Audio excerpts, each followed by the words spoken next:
MPR RI segera memakzulkan Gibran Rakabuming Raka dari jabatannya sebagai Wakil Presiden Republik Indonesia. Sedangkan Presiden Prabowo Subianto mendukung para Jenderal Purnawirawan TNI. Karena surat permohonan pemakzulan Gibran Rakabuming Raka kepada MPR RI ditandatangani oleh para purnawirawan Jenderal TNI dari 3 angkatan sekaligus. Jadi ini dari 3 angkatan sekaligus, mulai dari Angkatan Darat, 2 orang Angkatan Darat, kemudian 1 orang Angkatan Udara, dan 1 orang Jenderal Angkatan Laut. Oleh sebab itulah ini ada 3 angkatan sekaligus. Dan yang menandatangani surat pemakzulan Gibran ini adalah para jenderal yang berbintang 4, berbintang penuh, bukan hanya bintang 1, 2, atau 3, tetapi ini adalah para jenderal-jenderal yang berbintang 4. Oleh sebab itulah seluruh rakyat Indonesia hendaklah mulai berpikir cerdas dan waras. Para Jenderal Purnawirawan TNI itu orang-orang yang berpengalaman, berpendidikan. Mereka tatkala masuk ke TNI, seleksinya sangat ketat sekali. Tidak sembarang orang bisa masuk ke perwira. Lawang masuk Tamtama saja sulit, masuk Bintara juga sulit, apalagi masuk ke perwira.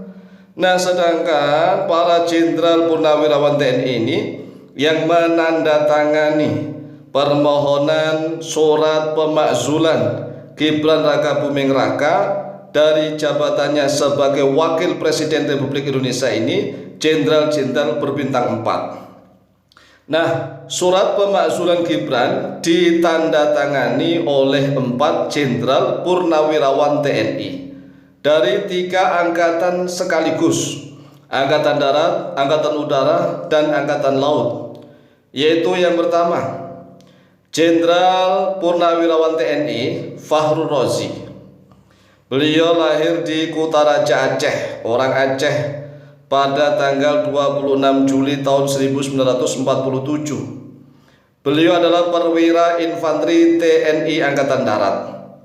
Beliau mantan Wakil Panglima TNI.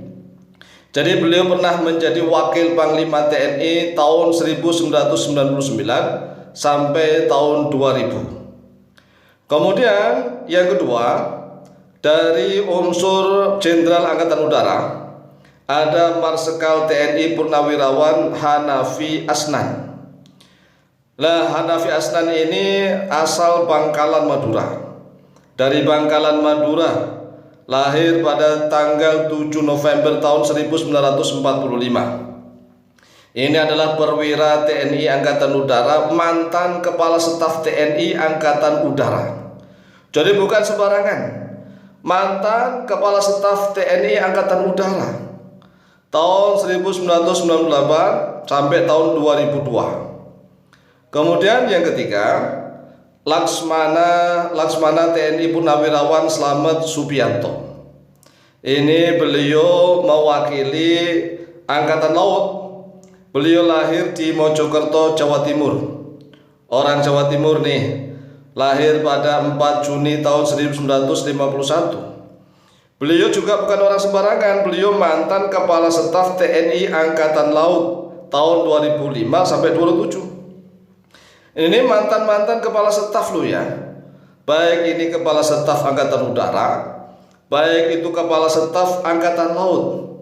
Dan yang keempat, Jenderal TNI Purnawirawan Tiasno Sudarto. Beliau orang Magelang, Jawa Tengah, lahir pada 14 November tahun 1948. Mantan Kepala Staf TNI juga, mantan Kepala Staf TNI Angkatan Darat tahun 1999 sampai tahun 2000. Ini adalah para senior-senior Jenderal TNI berbintang 4 penuh yang sudah terlatih, sudah terdidik. Masa rakyat Indonesia masih memperjuangkan Gibran Rakabuming Raka yang belum berpengalaman? Dan para jenderal-jenderal ini usianya sudah lebih daripada 70 tahun. Jadi para jenderal ini lebih usianya ya saat ini sudah lebih dari 70 tahun. Yang namanya orang-orang berpengalaman, berpendidikan, dan usianya sudah sepuh-sepuh.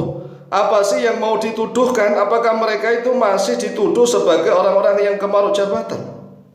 Cobalah direnungkan dengan menggunakan hati nurani.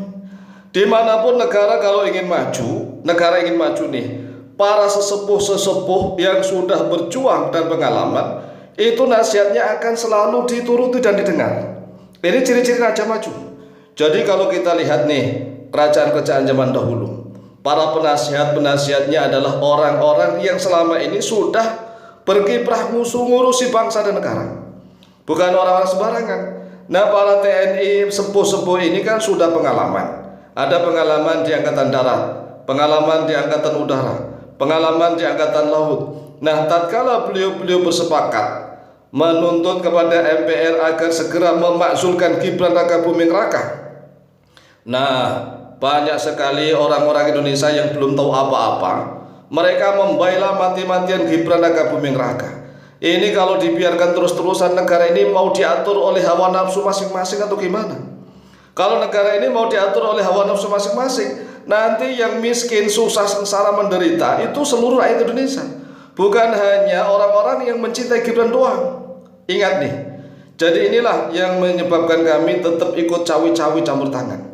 Jadi kalau seandainya negara dan bangsa ini semakin carut marut, kerakyatan di Indonesia ini seluruhnya ya hidupnya tidak adil dan makmur, rakyatnya masih banyak yang miskin, susah, sengsara, menderita, itu yang menerima, menanggung penderitaan seluruh rakyat, bukan orang-orang yang mencintai Gibran doang.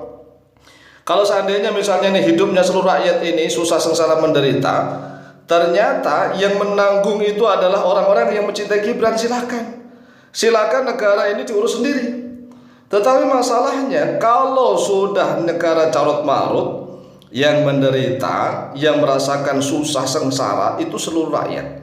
Nah, kami tidak ingin menderita. Ya, saudara-saudara kami tidak ingin menderita. Dan seluruh generasi bangsa ini tidak ingin menderita. Masih banyak ribuan bahkan jutaan pemuda-pemuda yang hebat melebihi Gibran Rakabuming Raka. Ayo kita tes apa saja.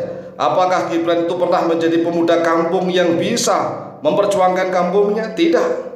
Gibran tiba-tiba karena memang karomah bapaknya keramat gandul, dia bisa menjadi wali kota. Langsung enak ongkang-ongkang jadi wali kota.